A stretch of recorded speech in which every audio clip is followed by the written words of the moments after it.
एक समय की बात है। एक छोटा सा गांव था जिसका नाम था हरिपुर। उस गांव के पास एक जंगल था जहां बहुत सारे जानवर रहते थे। उन्हीं में से एक था बबलू बंदर। बबलू बहुत चालाक और समझदार था। वह जंगल की भागदौड़ से तंग आ चुका था और कुछ नया करना चाहता था।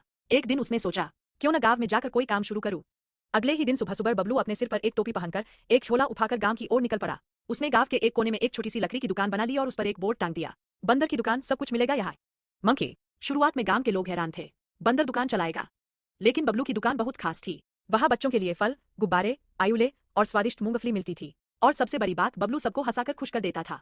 हर सुबह वह सूरज उगते ही दुकान खोलता, झाड़ू लगाता, सामान सजाता और ग्राहकों का इंतजार करता। धीरे धीरे उसकी दुकान बहुत मशहूर हो गई। गांव के बच्चे स्कूल जाते समय और लौटते समय बबलू की दुकान पर जरूर रुकते। बड़े भी वहां से ताजे फल लेने लगे। बबलू अब सिर्फ दुकानदार ही नहीं, गांव का चहेता बन चुका था।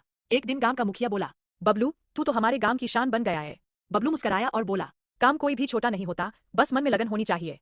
और फिर सबने मिलकर उसकी दुकान के सामने एक बोर्ड लगाया, हरिपुर की शान बबलू बंदर की दुकान।